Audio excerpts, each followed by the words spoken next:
Dear students, ਮੇਰੇ ਵੱਲੋਂ ਸਭ ਨੂੰ ਸਤਿ ਸ਼੍ਰੀ ਅਕਾਲ।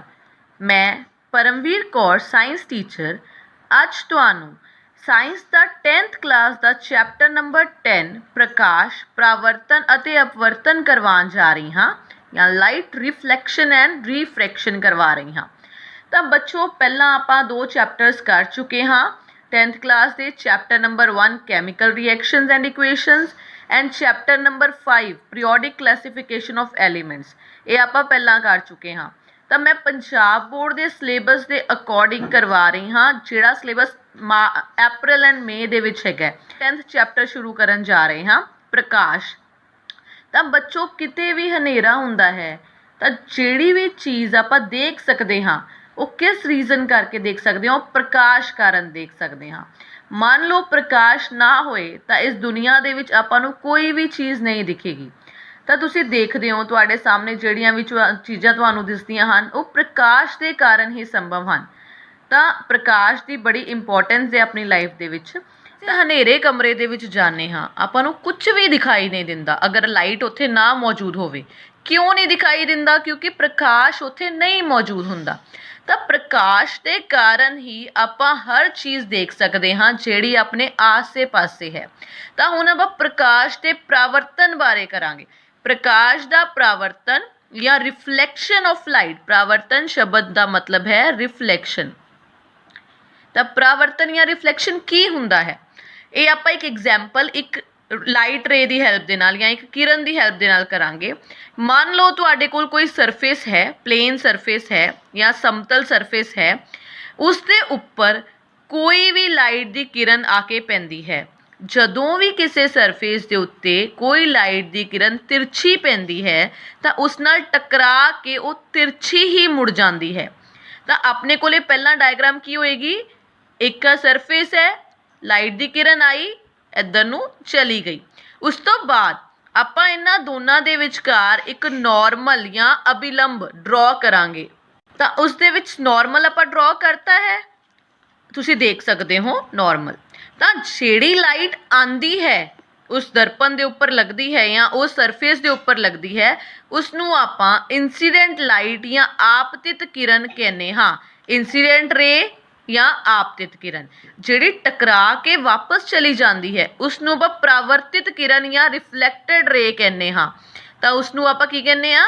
ਪਰਾਵਰਤਿਤ ਕਿਰਨ ਜਾਂ ਰਿਫਲੈਕਟਡ ਰੇ। ਤੁਸੀਂ ਦੇਖ ਸਕਦੇ ਹੋ ਵਿੱਚ ਵਾਲੀ ਜਿਹੜੀ ਆਪਾਂ ਡਰਾ ਕੀਤੀ ਉਹ ਨੋਰਮਲ ਹੈ। ਤਾਂ ਜਿਹੜਾ ਐਂਗਲ ਆਪਤਿਤ ਕਿਰਨ ਜਾਂ ਜਿਹੜਾ ਕੋਣ ਆਪਤਿਤ ਕਿਰਨ ਅਤੇ ਨੋਰਮਲ ਦੇ ਵਿਚਕਾਰ ਬਣਦਾ ਹੈ ਉਸ ਨੂੰ ਆਪਾਂ ਐਂਗਲ ਆਈ ਕਹਿੰਦੇ ਹਾਂ, ਜਿਹੜਾ ਕਿ ਇੱਥੇ ਹੈ, ਜਿਸ ਨੂੰ ਆਪਾਂ ਆਪਤਨ ਕੋਣ ਜਾਂ ਐਂਗਲ ਆਫ ਇੰਸੀਡੈਂਸ ਕਹਿੰਦੇ ਹਾਂ। ਜਿਹੜਾ ਦੂਸਰਾ ਐਂਗਲ ਆਪਣੇ ਕੋਲ ਬਣਿਆ ਹੈ ਨੋਰਮਲ ਅਤੇ ਰਿਫਲੈਕਟਡ ਰੇ ਦੇ ਵਿਚਕਾਰ ਜਾਂ ਪਰਾਵਰਤਿਤ ਕਿਰਨ ਦੇ ਵਿਚਕਾਰ, ਉਸ ਨੂੰ ਆਪਾਂ ਐਂਗਲ ਆਰ ਕਹਾਂਗੇ ਜਾਂ ਪਰਾਵਰਤਨ ਕੋਣ ਐਂਗਲ ਆਫ ਰਿਫਲੈਕਸ਼ਨ ਕਹਾਂਗੇ। ਤਾਂ ਆਈ ਹੋਪ ਤੁਹਾਨੂੰ ਇਹ ਡਾਇਗਰਾਮ ਕਲੀਅਰ ਹੈ ਕਿ ਜਿਹੜੀ ਕਿਰਨ ਆ ਕੇ ਟਕਰਾਉਂਦੀ ਹੈ ਕਿਸੇ ਸਰਫੇਸ ਤੇ ਉਹ ਆਪਤਿਤ ਕਿਰਨ ਜਾਂ ਇੰਸੀਡੈਂਟ ਰੇ, ਜਿਹੜੀ ਵਾਪਸ ਜਾਂਦੀ ਹੈ ਰਿਫਲੈਕਟਡ ਜਾਂ ਪਰਾਵਰਤਿਤ ਕਿਰਨ, ਅਤੇ ਵਿਚਕਾਰ ਨੋਰਮਲ ਡਰਾ ਕੀਤੀ ਹੈ। Angle I angle of incidence, angle R angle of reflection. ਤਾਂ ਬੱਚੋ, ਪਰਾਵਰਤਨ ਸ਼ਬਦ ਦਾ ਇਹ ਅਰਥ ਹੈ ਕਿ ਕੋਈ ਕਿਰਨ ਆਂਦੀ ਹੈ ਉਸੇ ਤਲ ਦੇ ਵਿੱਚ ਆ ਕੇ ਕਿਸੇ ਸਰਫੇਸ ਦੇ ਉੱਪਰ ਟਕਰਾ ਕੇ ਵਾਪਸ ਚਲੀ ਜਾਂਦੀ ਹੈ। ਤਾਂ ਦੇਖੋ, ਇੱਕ ਕਿਰਨ ਦੀ ਡਾਇਗਰਾਮ ਆਪਾਂ ਦੇਖੀ ਹੈ। ਮੰਨ ਲਓ ਸੂਰਜ ਤੋਂ ਅਜਿਹੀਆਂ ਕਿੰਨੀਆਂ ਸਾਰੀਆਂ ਕਿਰਨਾਂ ਆ ਰਹੀਆਂ, ਆ ਕੇ ਇੱਕ ਜਗ੍ਹਾ ਤੇ ਟਕਰਾ ਕੇ ਤੇ ਆਸ-ਪਾਸ ਖਿਲਰ ਰਹੀਆਂ ਹਨ, ਕਿਉਂਕਿ ਆਪਣੇ ਕੋਲ ਜਿੰਨੇ ਸਰਫੇਸ ਮੌਜੂਦ ਹਨ ਸਾਰੇ ਦੇ ਸਾਰੇ ਸਮਤਲ ਨਹੀਂ ਹੁੰਦੇ, ਸਾਰੇ ਪਲੇਨ ਨਹੀਂ ਹੁੰਦੇ, ਸਮੂਥ ਸਰਫੇਸ ਨਹੀਂ ਹੁੰਦੇ। ਤਾਂ ਜਿਹੜੀਆਂ ਕਿਰਨਾਂ ਸੂਰਜ ਕੋਲੋਂ ਆ ਰਹੀਆਂ ਹੈ ਨੀਚੇ ਧਰਤੀ ਤੇ ਟਕਰਾ ਕੇ ਆਸ-ਪਾਸ ਖਿਲਰ ਰਹੀਆਂ, ਜਿਸ ਦੇ ਕਾਰਨ ਜਿਹੜੀ ਧੁੱਪ ਹੈਗੀ ਹੈ, ਜਿਹੜੀ ਲਾਈਟ ਹੈਗੀ ਉਹ ਖਿਲਰ ਜਾਂਦੀ ਹੈ ਅਤੇ ਜਿਸ ਕਾਰਨ ਆਪਾਂ ਨੂੰ ਹਰ ਚੀਜ਼ ਦਿਖ ਸਕਦੀ ਹੈ। ਤਾਂ ਬੱਚੋ, ਪਰਾਵਰਤਨ ਦੇ ਕੁਝ ਨਿਯਮ ਹੁੰਦੇ ਹਨ ਜਿਨ੍ਹਾਂ ਨੂੰ ਆਪਾਂ ਪਰਾਵਰਤਨ ਦੇ ਨਿਯਮ ਜਾਂ ਲਾਜ਼ ਆਫ ਰਿਫਲੈਕਸ਼ਨ ਕਹਿੰਦੇ ਹਾਂ। ਤਾਂ ਪੇਪਰ ਦੇ ਵਿੱਚ ਤੁਹਾਨੂੰ ਐਗਜ਼ਾਮ 'ਚ ਪੁੱਛ ਸਕਦੇ ਹੈ, ਤਾਂ ਤੁਸੀਂ ਇਹ ਲਰਨ ਕਰਨੇ ਹਨ। ਤਾਂ ਆਪਣਾ ਫਰਸਟ ਨਿਯਮ ਹੈ ਆਪਤਨ ਕੋਣ ਪਰਾਵਰਤਨ ਕੋਣ ਦੇ ਬਰਾਬਰ ਹੁੰਦਾ ਹੈ।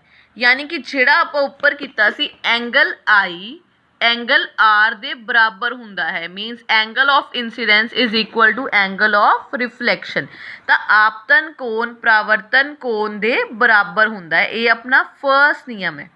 सेकेंड नियम है आपतित किरण दर्पण ਦੇ ਆਪਤਨ ਬਿੰਦੂ ਉੱਤੇ ਲੰਬ ਅਤੇ ਪਰਾਵਰਤਿਤ ਕਿਰਨ ਸਾਰੇ ਹੀ ਇੱਕ ਤਲ ਵਿੱਚ ਮੌਜੂਦ ਹੁੰਦੇ ਹਨ।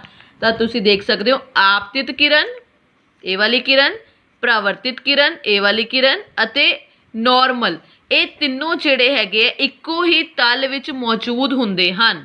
ਤਾਂ ਸੈਕਿੰਡ ਆਪਣਾ ਲਾਅ ਹੈ ਇੰਸੀਡੈਂਟ ਰੇ, ਨੋਰਮਲ ਅਤੇ ਐਂਡ ਰਿਫਲੈਕਟਡ ਰੇ ਆਲ ਲਾਈਜ਼ ਇਨ ਸੇਮ ਪਲੇਨ। ਤਾਂ ਇਹ ਹੈਗਾ ਲਾਈਟ ਦੇ ਜਾਂ ਪਰਾਵਰਤਨ ਦੇ ਰਿਫਲੈਕਸ਼ਨ ਦੇ ਦੋ ਨਿਯਮ। ਹੁਣ ਆਪਣਾ ਨੈਕਸਟ ਪਾਰਟ ਹੈ ਦਰਪਣ ਬਾਰੇ ਕਰਾਂਗੇ ਆਪਾਂ। ਤਾਂ ਦਰਪਣ ਕੀ ਹੈ ਬੱਚੋ? ਜਿਹੜਾ ਤੁਸੀਂ ਨਾਰਮਲੀ ਸ਼ੀਸ਼ਾ ਦੇਖਦੇ ਹੋ ਰੋਜ਼, ਉਸਨੂੰ ਵੈਸੇ ਆਪਾਂ ਦਰਪਣ ਕਹਿ ਸਕਦੇ ਹਾਂ, ਸਮਤਲ ਦਰਪਣ। ਤਾਂ ਦਰਪਣ ਦੋ ਤਰੀਕੇ ਦੇ ਹੁੰਦੇ ਆ, ਸਮਤਲ ਦਰਪਣ ਅਤੇ ਗੋਲਾਕਾਰ ਦਰਪਣ। ਸਮਤਲ ਦਰਪਣ ਜਿਹੜਾ ਆਪਾਂ ਰੋਜ਼ ਤਿਆਰ ਹੋਣ ਲੱਗੇ ਦਰਪਣ ਦੇਖਦੇ ਹਾਂ, ਉਹ ਕਿਹੜਾ ਦਰਪਣ ਹੈ? ਸਮਤਲ ਦਰਪਣ। ਇੱਕ ਹੋਰ ਤਰੀਕੇ ਦਾ ਦਰਪਣ ਹੁੰਦਾ ਹੈ ਜਿਸ ਨੂੰ ਆਪਾਂ ਗੋਲਾਕਾਰ ਦਰਪਣ ਕਹਿੰਦੇ ਹਾਂ, ਜਿਹੜਾ ਕਿ ਕਿਸੇ ਗੋਲੇ ਦੇ ਵਿੱਚੋਂ ਦਰਪਣ ਬਣਾਏ ਜਾਂਦੇ ਹਨ ਕੱਟ ਕੇ। ਤਾਂ ਸਮਤਲ ਦਰਪਣ ਜਿਹੜਾ ਤੁਸੀਂ ਰੋਜ਼ ਦੇਖਦੇ ਹੋ, ਪਹਿਲਾਂ ਆਪਾਂ ਉਸ ਬਾਰੇ ਕੁਝ ਕਰੈਕਟਰਿਸਟਿਕਸ ਕਰਾਂਗੇ। ਤਾਂ ਬੱਚੋ ਮੈਨੂੰ ਇੱਕ ਗੱਲ ਦੱਸੋ ਕਿ ਜਿਹੜਾ ਤੁਸੀਂ ਦਰਪਣ ਡੇਲੀ ਤਿਆਰ ਹੋਣ ਲੱਗੇ ਦੇਖਦੇ ਹੋ, ਉਸ ਦੇ ਵਿੱਚ ਤੁਹਾਡੀ ਜਿਹੜੀ ਇਮੇਜ ਬਣਦੀ ਹੈ, ਪ੍ਰਤੀਬਿੰਬ ਬਣਦਾ ਹੈ, ਉਹ ਕਿਸ ਤਰ੍ਹਾਂ ਦਾ ਬਣਦਾ ਹੈ? ਤਾਂ ਬੱਚੋ ਜਿਹੜਾ ਤੁਸੀਂ ਸਮਤਲ ਦਰਪਣ ਰੋਜ਼ ਦੇਖਦੇ ਹੋ, ਉਸ ਦੇ ਵਿੱਚ ਆਭਾਸੀ ਅਤੇ ਸਿੱਧਾ ਪ੍ਰਤੀਬਿੰਬ ਬਣਦਾ ਹੈ। ਆਭਾਸੀ ਸ਼ਬਦ ਦਾ ਕੀ ਅਰਥ ਹੈ? ਇਸ ਦਾ ਅਰਥ ਹੈ ਕਿ ਜਿਹੜਾ ਪ੍ਰਤੀਬਿੰਬ ਬਣਦਾ ਹੈ ਉਸ ਦੇ ਵਿੱਚ ਜਿਹੜੀ ਪ੍ਰਕਾਸ਼ ਦੀਆਂ ਕਿਰਨਾਂ ਹੁੰਦੀਆਂ ਹਨ, ਉਹ ਸੱਚਮੁੱਚ ਆਪਸ ਦੇ ਵਿੱਚ ਨਹੀਂ ਮਿਲਦੀਆਂ, ਬਟ ਮਿਲਦੀਆਂ ਪ੍ਰਤੀਤ ਹੁੰਦੀਆਂ ਹਨ। ਤਾਂ ਹੁੰਦਾ ਆਭਾਸੀ ਪ੍ਰਤੀਬਿੰਬ। ਇੱਕ ਹੁੰਦਾ ਵਾਸਤਵਿਕ ਪ੍ਰਤੀਬਿੰਬ, ਉਹ ਹੁੰਦਾ ਹੈ ਜਿਸ ਦੇ ਵਿੱਚ ਪ੍ਰਕਾਸ਼ ਦੀਆਂ ਕਿਰਨਾਂ ਵਾਸਤਵ ਦੇ ਵਿੱਚ ਮਿਲਦੀਆਂ ਹਨ। ਤਾਂ ਸਮਤਲ ਦਰਪਣ ਦੇ ਵਿੱਚ ਆਭਾਸੀ ਪ੍ਰਤੀਬਿੰਬ ਬਣਦਾ ਹੈ ਅਤੇ ਸਿੱਧਾ ਪ੍ਰਤੀਬਿੰਬ ਬਣਦਾ ਹੈ। ਤੁਸੀਂ ਜਦੋਂ ਸਵੇਰੇ ਦਰਪਣ ਦੇਖਦੇ ਹੋ, ਤੁਸੀਂ ਵੇਖਦੇ ਹੋ ਤੁਹਾਡਾ ਸਿਰ ਜਿਹੜਾ ਹੁੰਦਾ ਹੈ ਉੱਪਰ ਹੀ ਹੁੰਦਾ ਹੈ ਅਤੇ ਪੈਰ ਨੀਚੇ ਹੀ ਹੁੰਦੇ ਹਨ। ਤਾਂ ਜਿਸ ਤਰ੍ਹਾਂ ਤੁਸੀਂ ਦਿਖਦੇ ਹੋ ਉਸੇ ਤਰ੍ਹਾਂ ਤੁਹਾਡਾ ਪ੍ਰਤੀਬਿੰਬ ਉਸ ਦਰਪਣ ਦੇ ਵਿੱਚ ਦਿਖਦਾ ਹੈ। ਤਾਂ ਇਹ ਹੈਗਾ ਸਮਤਲ ਦਰਪਣ। ਤਾਂ ਸਮਤਲ ਦਰਪਣ ਦੇ ਵਿੱਚ ਆਭਾਸੀ ਅਤੇ ਸਿੱਧਾ ਪ੍ਰਤੀਬਿੰਬ ਦਿਸਦਾ ਹੈ। ਦੂਸਰੇ ਤਰ੍ਹਾਂ ਦੇ ਦਰਪਣ ਹਨ ਗੋਲਾਕਾਰ ਦਰਪਣ। ਉਹ ਦਰਪਣ ਜਿਨ੍ਹਾਂ ਦੀ ਪਰਾਵਰਤਕ ਸਤਹ ਗੋਲਾਕਾਰ ਹੈ। ਪਰਾਵਰਤਕ ਸਤਹ ਮਤਲਬ ਰਿਫਲੈਕਟਿੰਗ ਸਰਫੇਸ। ਸਮਤਲ ਦਰਪਣ ਦੀ ਪਰਾਵਰਤਕ ਸਤਹ ਸਮਤਲ ਸੀ, ਯਾਨੀ ਕਿ ਪਲੇਨ ਸੀ।